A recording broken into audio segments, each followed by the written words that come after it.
Good morning to all of you. So today we will discuss the next structure of cell which is nucleus, जिसको control centre of the cell भी कहा जाता है। और इसको मैंने आपको फर्स्ट चैप्टर में भी थोड़ा सा इसके बारे में बताया था, जिसमें आपको क्रोमोसोम, क्रोमेटिड्स, डीएनए, ये मैंने सब कुछ बताया था आपको। कंट्रोल सेंटर क्यों कहा जाता है? क्योंकि जितने भी हमारे बॉडी के कैरेक्टरिस्टिक्स होते हैं, फिजिकल कैरेक्टरिस्टिक्स से कैसे भी, वो सब इसी के थ्रू कंट्रोल किए जाते हैं, और जितनी भी एक्टिविटीज़ होती है सेल की वो इसी के थ्रू कंट्रोल की जाती है। तो न्यूक्लियस जो है वो स्फेरिकल या ओवल शेप्ड स्ट्रक्चर है, और ये एनिमल सेल में सेंटर पर होता है।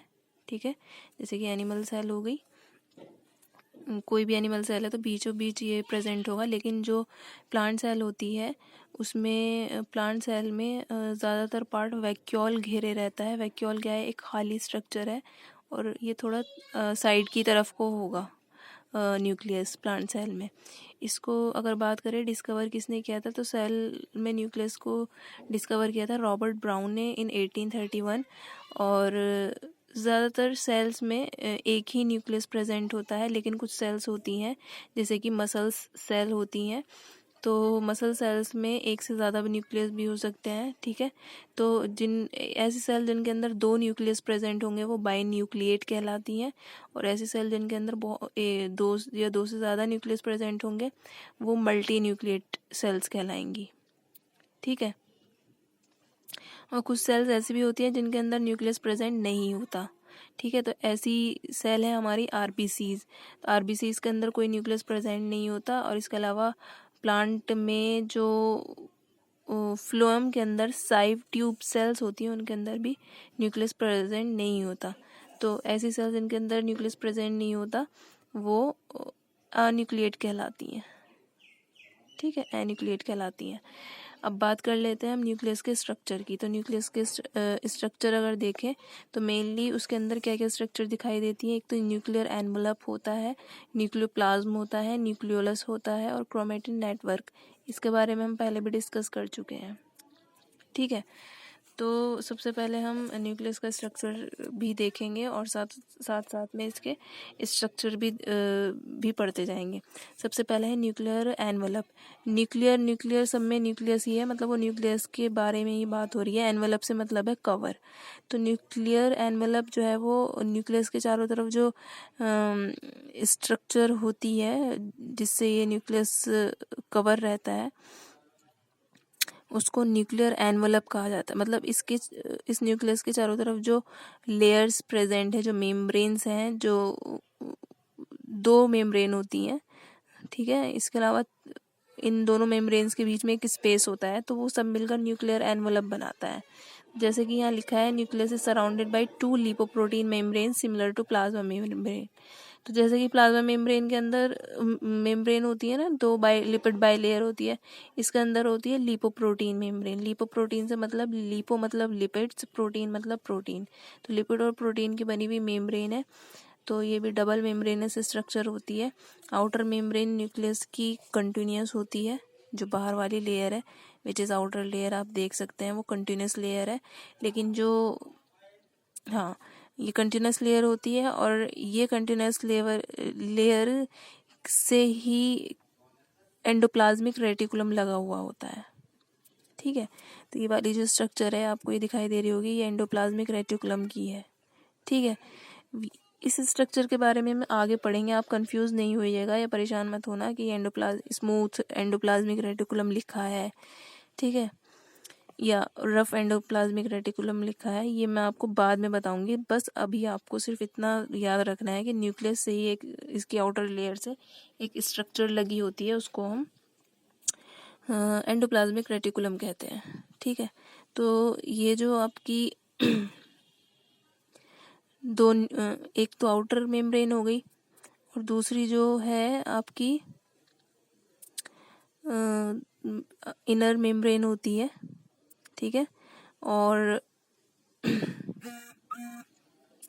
दूसरी आपकी इनर मेम्ब्रेन होती है। तो ये जैसे आउटर और इनर मेम्ब्रेन के बीच में एक स्पेस भी होता है, ये आउटर मेम्ब्रेन हो गई, ये इनर मेम्ब्रेन के बीच में जो स्पेस होता है उसको पेरीन्यूक्लियर स्पेस कहते हैं। ठीक है।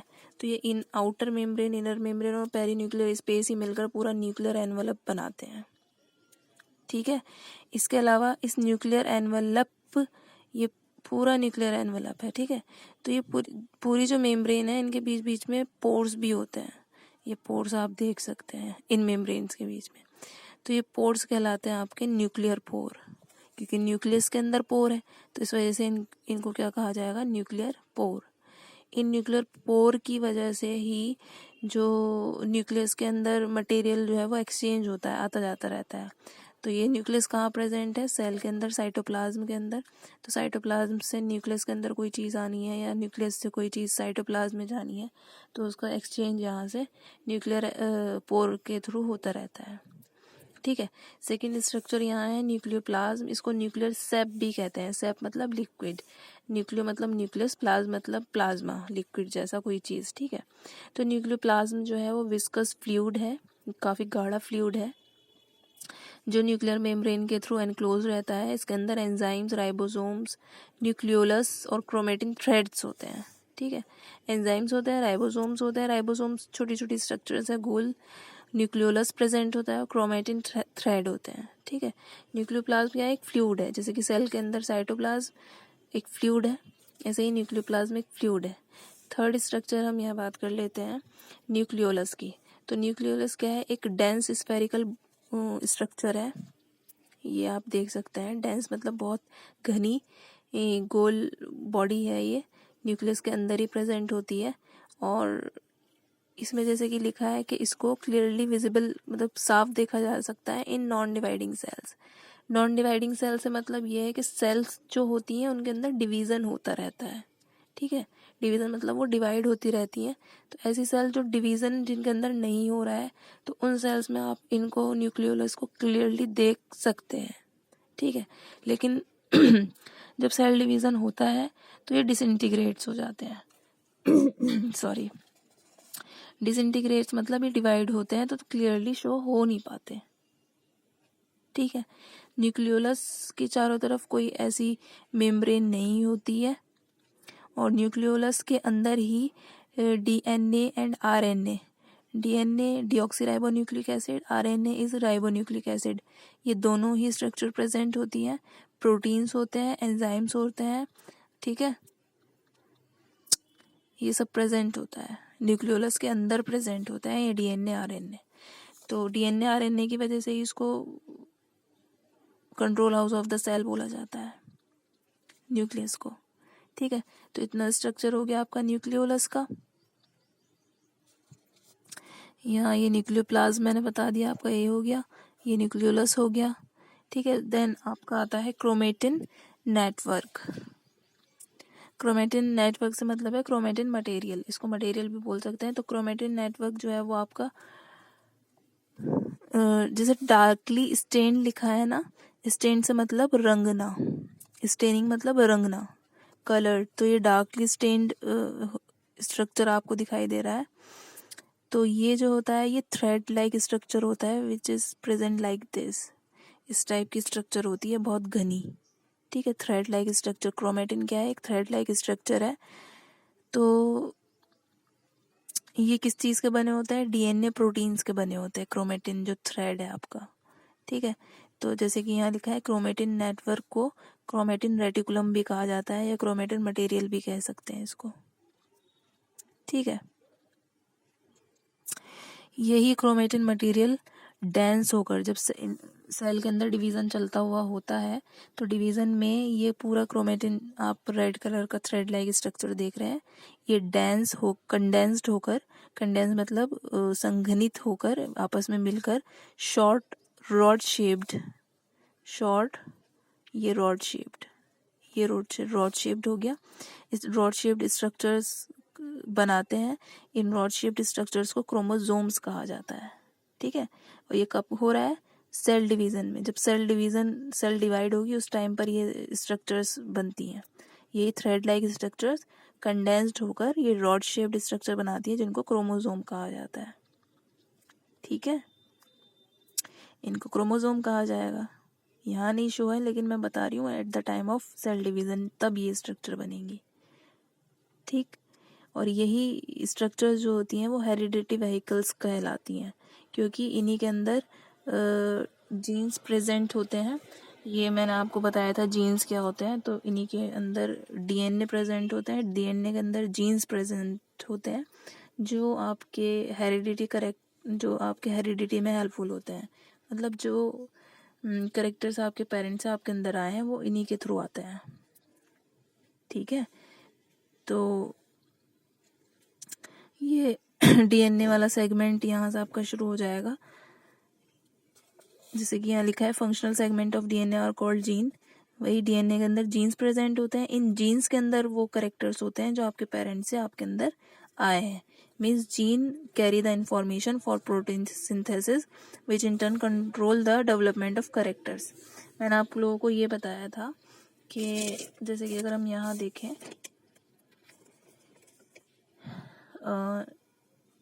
जैसे क्रोमोसोम हो गए ये आपके, ठीक है, कुछ इस टाइप की स्ट्रक्चर होती है। क्रोमोसोम में ही आपके डीएनए होते हैं, डीएनए के अंदर आपका जीन होता है। ठीक है, तो जो भी करेक्टर्स होते हैं, जितने भी हमारे बॉडी के अंदर करेक्टर्स प्रेजेंट हैं, वो सब इंफॉर्मेशन इन जीन के अंदर प्रेजेंट होती है। जितनी भी इंफॉर्मेशन है, आपका स्किन का कलर है, नेल का शेप है, लिप्स शेप है, लिप्स कलर है, इवन हर एक करेक्टर के लिए हर एक जीन रिस्पॉन्सिबल होता है। तो सारी इन्फॉर्मेशन हर एक जीन में, सारे जीन्स अलग होते हैं हर चीज़ के, वो सब इन्फॉर्मेशन इनके अंदर प्रेजेंट होती है। तो ये जो भी करेक्टर होता है, इन करेक्टर्स के लिए प्रोटीन बनती है। ठीक है, सपोज आपका हेयर कलर ब्लैक है, तो ये ब्लैक हेयर कलर के लिए एक प्रोटीन रिस्पॉन्सिबल होगी, ये प्रोटीन बनेगी। ठीक है, वो फिर करेक्टर आपका शो होता है। तो इसका मतलब यही है, जो फर्स्ट ये पूरी लाइन लिखी है ना यहाँ से, gene carry information for protein synthesis which in turn control the development of character. ठीक है, तो genes are present on chromosome and chromosome pass from one generation to the next through gametes. Genes are called heredity units. ठीक है, तो ये आपका जो jeans होते हैं वो क्रोमोसोम से एक जनरेशन में दूसरी जनरेशन में पास होते हैं। और पास कैसे होते हैं? गैमेट्स के थ्रू। गैमेट्स से मतलब क्या है, मैं आपको ओवरऑल बता देती हूँ। गैमेट्स मतलब आपके स्पर्म एंड ओवम। मेल से स्पर्म सेल आती है और ये आपकी ओवम फीमेल सेल है, रिप्रोडक्टिव सेल है। ये रिप्रोडक्टिव सेल्स हैं। ठीक है, अब इन दोनों का फ्यूज़न होता है। फ्यूज़न होने पर क्या बनता है? जाइगोट बनता है। फिर जाइगोट में बहुत सारे डिवीज़न होते हैं, बहुत सारी स्ट्रक्चर्स बनती है, फिर आपका फीटस बन जाता है। फीटस मतलब ये न्यू बॉर्न बेबी। ठीक है, तो इनके अंदर जो स्पर्म, ये सेल्स हैं दोनों, इन सेल्स के अंदर क्या होगा? न्यूक्लियस होगा। ठीक है, न्यूक्लियस के अंदर न्यूक्लियोलस प्रेजेंट होगा। उस न्यूक्लियोलस के अंदर आपका क्रोमोसोम प्रेजेंट होंगे। उन क्रोमोसोम्स के अंदर डीएनए होंगे। डीएनए के अंदर आपका जीन प्रेजेंट होगा। ठीक है, इसी टाइप से ओवम में होगा। तो स्पर्म सेल के अंदर जो जितने भी ये करेक्टर्स होंगे वो आपके फादर के होंगे। और ओवम सेल, ये भी एक सेल है, इसके अंदर भी इसी टाइप से अरेंजमेंट होगा। तो इसमें जितने भी जीन्स होंगे वो आपके मदर के होंगे। जब फादर और मदर के जो न्यूक्लियस है वो आपस में क्या हो गए? फ्यूज़ हो गए। तो मतलब जो जीन है वो क्या होंगे? जो न्यूक्लियस है वो फ्यूज़ हो गए, तो जीन्स की फेरबदल हो जाएगी। तो न्यू बॉर्न जो बेबी प्रोड्यूस होगा वो थोड़ा सा डिफरेंट होगा ना इनसे, क्योंकि जीन वो डिफरेंट डिफरेंट जीन शो होंगे। तो जो डोमिनेंट जीन होगा, मतलब जो प्रभावी होगा, वो शो होगा। बाकी भी प्रेजेंट होते हैं।